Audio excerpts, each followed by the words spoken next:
We know her best as Buffy Summers, fighting and falling for vampires, but Sarah Michelle Gellar is now slaying another deadly enemy, Pertussis, just as America faces its largest outbreak in 50 years. With a new campaign to silence the sounds of Pertussis and a new show co-starring Robin Williams, the actress and mother of two joins us now here at HuffPost Live to discuss health and juggling family and fame. Sarah, it's such a pleasure to have you. That sounds like a lot. To discuss? I'm just stressed by all I have to do now. No, don't worry. You can do whatever you want. Oh. Yeah, we go with your flow here. Okay, let's go with my flow. But let's start with what is probably the most important thing. You know, I'll be honest with you, I had no idea what pertussis is. Well, it's really interesting because pertussis is also known as whooping cough, which I also just learned because most people think it's whooping cough, but it's actually whooping cough. Now, I initially knew about it because I do a lot of, or at least before I had two children, I did a lot of charity work overseas in underprivileged areas. So I always had to keep up to date with my vaccination. So I was very familiar with the adult Tdap vaccine. And when I was pregnant, my OB had said, you know, oh, you need to have this, and started talking to me about it. I'm like, oh, I have that booster. And she's like, what do you mean you have that? And she said most people don't realize that it's the adults quite often that are really spreading it. And it's really important for the adults, not just for the infants. Right. And infants can't get the vaccine until they're a certain age. So really they rely on us. And I think, I mean, it's actually been labeled by the CDC an epidemic now. In the U.S.? We have the most cases last year than in 50 years. I mean, you know, it's weird to me because I don't even understand the details about it. I mean, hold on. So you said you traveled overseas and you did a lot of this work in the past. I mean, what countries, I'm just curious, did you? What countries were I required to have them for? I mean, really, any underprivileged third world country, you should be up to date on your inoculations because you never know. Right. But it's funny because in your head you think, oh, no one's had this in forever. And then you start talking to people and everybody either it happened to them or they know someone who knows someone. Right. And what you really don't realize is where they've been able to trace it back from. So in the reported cases and the ones they've been able to find out where the children, especially the infants, got it. And we're talking about something that's potentially fatal in infants. I think it's 80% of the time it came from someone in the immediate family, and 50% of the time it came from the parents. I think that's the last thing anyone wants to do. Of course. And so I'm curious, you know, I have a niece, and you know, I don't know what the cutoff is for the age in terms of like, you know, how long you can get it. Well, there is no cutoff. You could get it. And I'm older than you. I mean, I could get it, and they don't come much older than this, ladies and gentlemen. Come on now. So there is no cutoff. So basically, the same way that you would ask anyone who comes in to see your infant or your young child to sanitize their hands. Right. It's as simple as be up to date on those because that's how it spreads. And they don't get it from my coughing on the infant. They can get it just literally from my touching the infant? No, they get it from the coughing, from this, you know, or breathing on them, kissing them. I mean, think about how we transfer things. And it's so incredibly dangerous. 2-week-olds are not out sitting here getting something, but we bring it to them. Right. So it's our responsibility to protect ourselves and the people that are around them. And I think also, first-time parents, you get nervous. Like, okay, is it your sister or your brother's? It's my sister. Okay, the last thing your sister is probably nervous to, hey, would you mind? But she shouldn't be. She should be able to say to you, let's protect all of these children. And she does. Right. Yeah. So and you would do it? I do. I mean, I listen to everything she says. Yeah, for 6 years, the vaccination. Is she an older sister? She's an older sister. Okay, that's 6 years older, yeah. No, I do whatever she says. I have been for a long time. But, you know, to your point, you were saying, you know, everyone seems to know someone who has it or some, you know, a friend of a friend. I mean, on the Sounds of Pertussis website, parents are telling their own stories about having children who've fallen victim. Yeah, if you go on the website, soundsofpertussis.com, you can hear stories. You also can hear a sample of what the cough sounds like. Right. Because you might think, oh, my child just has a normal cough. And then you hear it and you can compare it to this. Right. And they've made it really easy. They have an app, a Facebook app, to bring it to social media and to the way modern society works. Right. I think a few of you guys have computers. Yes, this is our MO here at HuffPost Live. So there's an app called the Breathing Room, which you can go to. And it has, you put your child's picture up there, and you put in little, you know, pictures around it the people that really come in contact, caregivers, family members, and it sort of urges them, it may make a pledge to be able to get the vaccine, and it also local places where you can do it. And I should also mention this is a really good partnership with Santa Fe Pasteur and the March of Dimes, another very reputable source. Right, no. You might have heard of them too. I'll be honest with you, I'm a little bit distracted now because as you were talking about it, I was just thinking, oh, my niece was having a cough like last week when I hung out with her, and now I'm concerned. I want to go to the website and just like... But it's true, it's that simple. Go to the website, listen to the cough, look at your child. You know, it really is simple. Right. I want to actually quickly take a look at one mother's experience. This is from the website. Let's roll the clip. Yeah. They had gotten a positive test result, which indicated pertussis. And from there, it was a very quick decline. He was very ill, and it was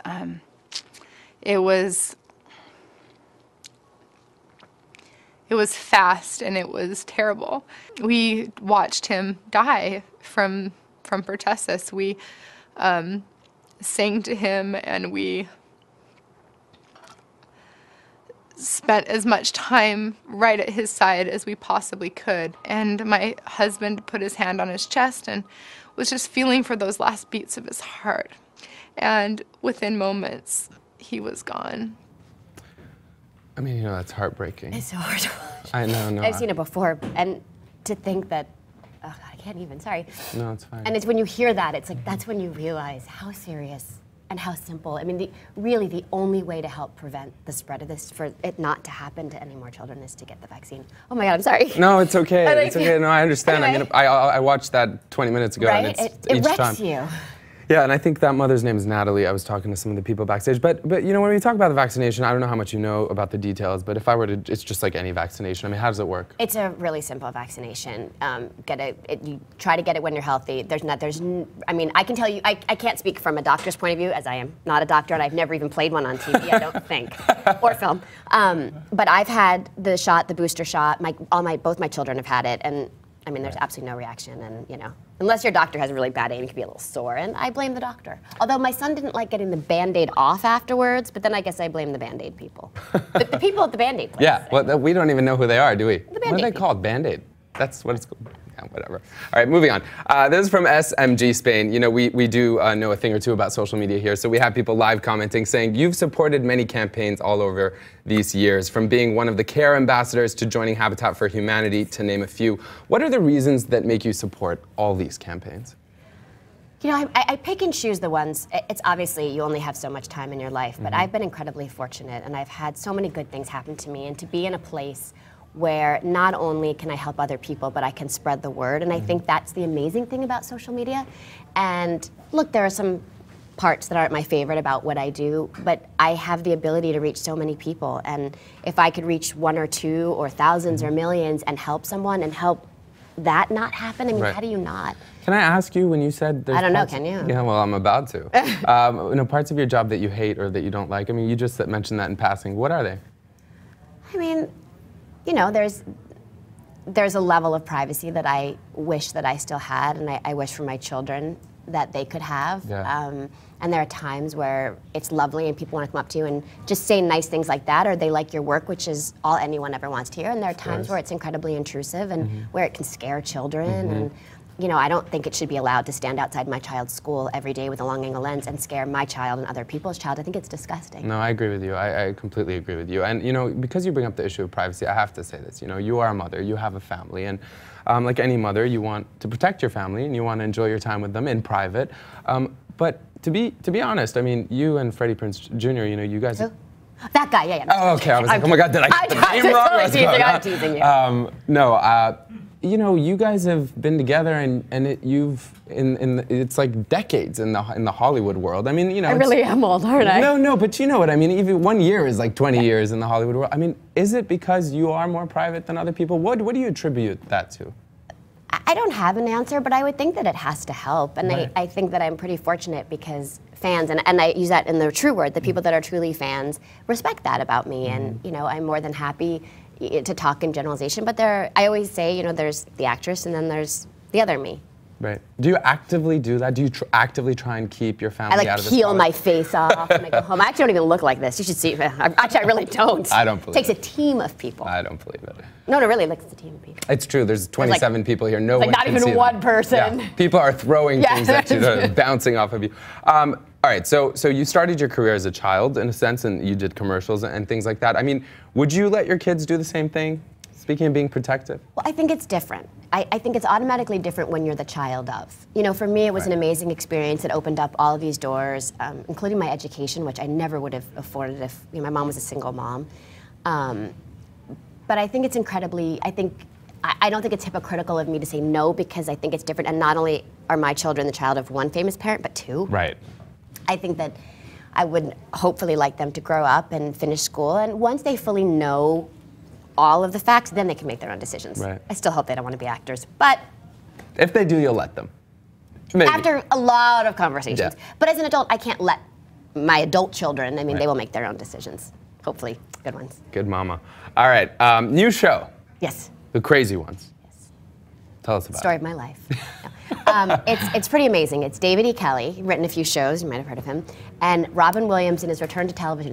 It's either 36 or 37. I feel terrible that I can't get it accurate, but it's one of the two. What could be a better gig than co-starring with Robin Williams? I have no idea. He is the kindest, nicest, most generous actor and human being and comedian, and he's so brilliant. And my husband and I, you know, we talk a lot about comedians, and he's obviously very involved in that world. And you know, to me, Robin Williams is top 10 legendary of all time. Oh yeah. I mean, easily. He's Robin Williams, you know, and yeah. he exceeds all expectations of who you expect him to be. He really does, and Right. he's so great on the show, and so is the whole cast. You know, I feel badly because I'm always talking about Yeah. Robin. We have Hamish Linklater, who's hysterical and can do everything. You know, who's on New Adventures of Old Christine, comedy. He's on The Newsroom right now, drama, and he's doing Shakespeare in the Park right now. Jimmy Wolk, who steals every scene he's in. No, I'm kidding. I actually adore him. He was on Lone Star. You've had your fair share of scenes. By the way, steal all you want. Yeah. I have kids at home. I'm busy. And he's been on Political Animals. Yes, and, love that show. Another. What happened to that show? I don't know. It was great, but I'm so glad because short. we got Jimmy. Oh, fair enough. Amanda Setton, who was on Gossip Girl, another New York local. Well, Long Island. Which is Yeah, I don't know. They say it's the same thing. I'd say. Suffolk, Nassau. Yeah, exactly. I'm learning. All right, so what's your role in the show? I play Robin Williams' daughter, so I'm sort of the straight man to his crazy man, and I envy and I wish I could be like him, have that crazy gene. And what my character doesn't realize is really he's inspired by me every day. So it's sort of it's a comedy, but it's also a love story about a father and daughter, not in the creepy way. Yeah, just in case you were. Yeah, we don't do that here. That's the bar. I crossed it. I crossed that line. You did cross it. We almost crossed it. But Madame is a fan, I think. She says, "Hi, Sarah. I'm a fan from Australia. I was just wondering how the preparation for Sydney, your character in The Crazy Ones, was different to characters you've played previously." Well, that's an interesting question. I think, you know, because it's really the story of a father and a daughter, and I was raised by a single mom. I think watching my husband with our daughter and that relationship to really sort of study it differently. Oh, you must. He's reading porn. No, I'm not. I'm just trying to get. What? Oh my goodness! It's true. I multitask. I have ADHD. I'm the guy here who has ADHD. It's impressive. So people are going to believe this, but carry on, please. Anyway, so I just think watching that relationship and really sort of understanding that it is truly its own love relationship, and it's different than a mother and a daughter, or a mother and a son. Right. Interesting. All right. We have a video question as well. This is from Erica. Let's take a listen. In The Crazy Ones, you really end up tempering the humor and remaining calm for most of it. What method or source do you use as a way to keep grounded and serious in the midst of all the hilarious antics? I actually have a great answer to this, and this is what I've realized, and I'm not sure, this is a kind of a chicken or the egg thing. Yeah. Either working with Robin Williams has made me a better parent, or parenting has made me a better actor with Robin Williams. That's amazing. Because like when your kid does something that they say and you know it's like it's inappropriate, but you want to laugh so hard. I'm sure you've experienced it. Yeah, totally. Straight face. Well, it's the same thing with Robin Williams. I He's can like only that imagine. child that I have to keep a straight face. But luckily, my character, she knows he's ridiculous, and so Right. sometimes you just can't help it and you break. The irony being that you're the daughter, and yet I can imagine sometimes role reversal. Yeah, perhaps. exactly. And sometimes my character's a little bit like, stop it, Dad. And sometimes even she appreciates the fact that he's pretty funny. So Kelly Clarkson guest stars in The Crazy Ones. What other famous faces do you hope, other than Robin Williams, other than Kelly Clarkson? I have an answer. Okay. Okay, so the whole show is about advertising, and so we've all sort of talked about our favorite people. Well, my husband and I had this thing, and I've told this to David Kelley, and he's promised me, so David, watching, listening, reading, whatever, you promised me, I want Flo.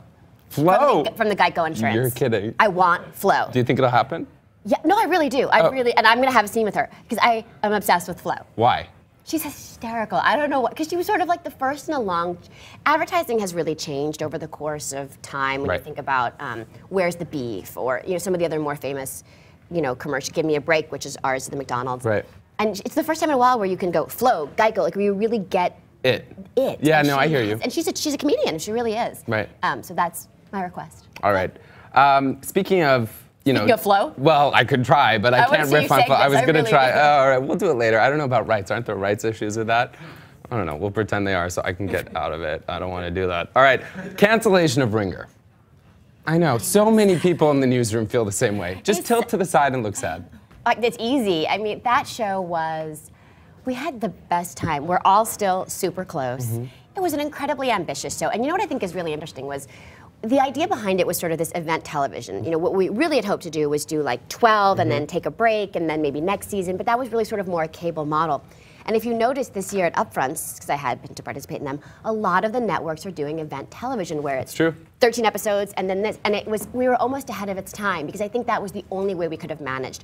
And our story was originally written for 13, not 22, and I think it's very hard to maintain that level at 22, and you have reruns, and go ahead. No, I was just gonna say, sorry, I'm like so eager. You're like, I don't even have to do my job. You're making me better at my job, or I hope. No, thank you. Yeah, well, okay. Season finale was such a cliffhanger, so I'm curious, you know, do you think that it'll ever come back? Any chance? No? For those who are hoping at home?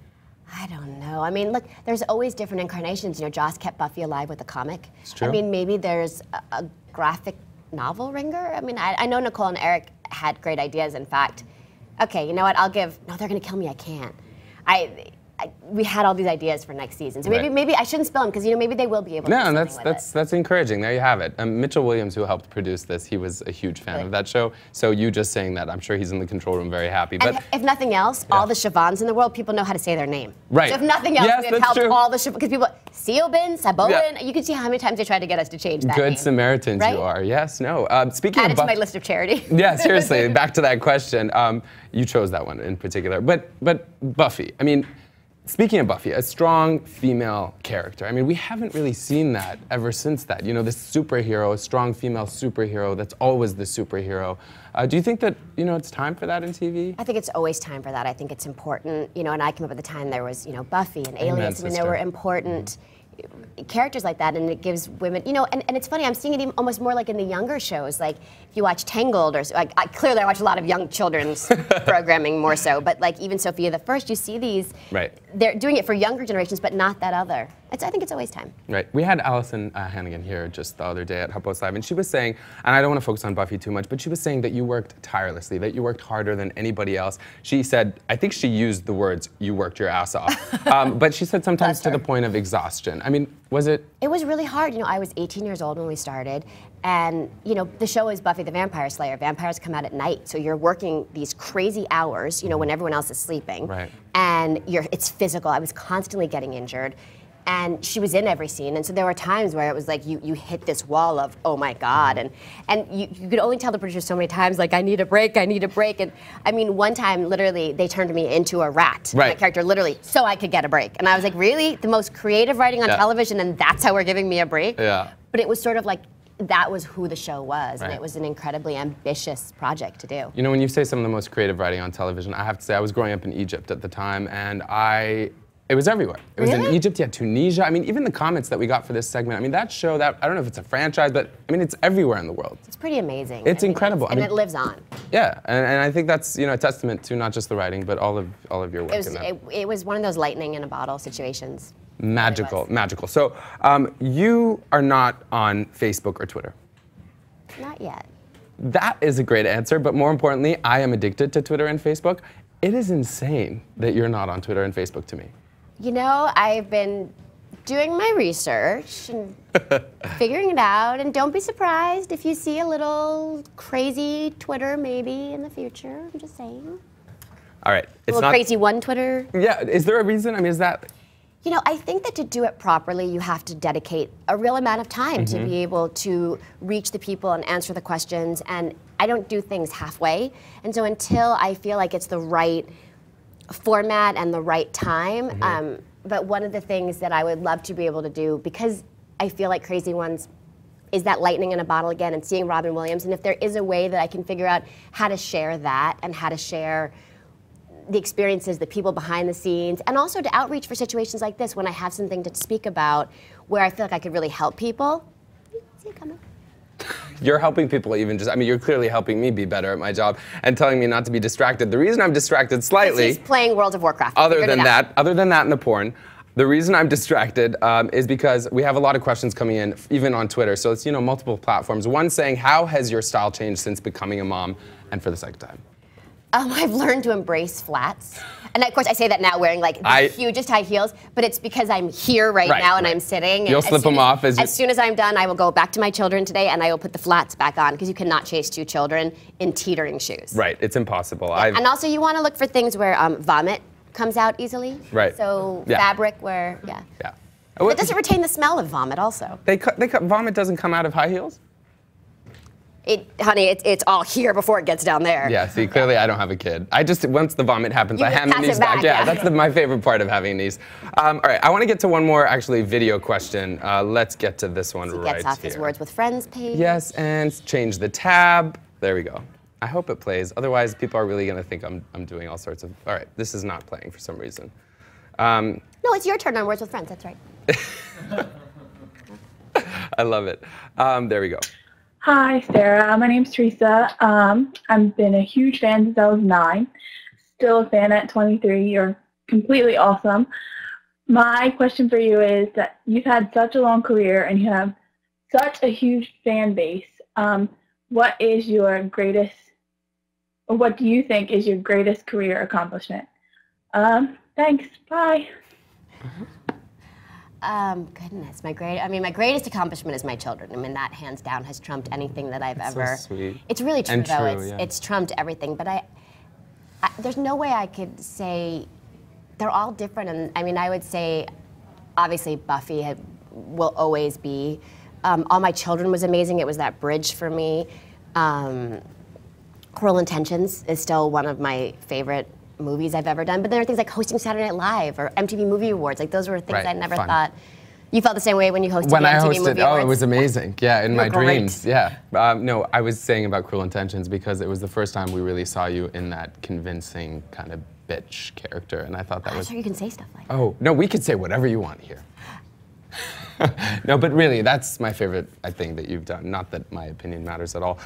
Sort of telling about your character, though, a lot. What? I'm just saying. You read into it what you will. God, I'm gonna have to watch this back. This is gonna be painful. Do you watch yourself? Oh God. I don't He even- does! Now I'm paralyzed Totally with fear. does. What if I say yes? What else she'd think? All right, one last thing. I would love, on a serious note, for you, if you could look into the camera, but more importantly, just share with us, for parents, why you think it's important that they should get the pertussis vaccine. Because you've talked about it, but why is it important for them? Like, little children rely on us. We are their safety. We bring them into this world. It is our responsibility to keep them safe. They are innocent in this, and we're the only people that can give that to them. So please, you check out you want me to go? You want Yeah. We have our website at www.soundsofpertussis.com. I know I speak really quickly, I'm sorry.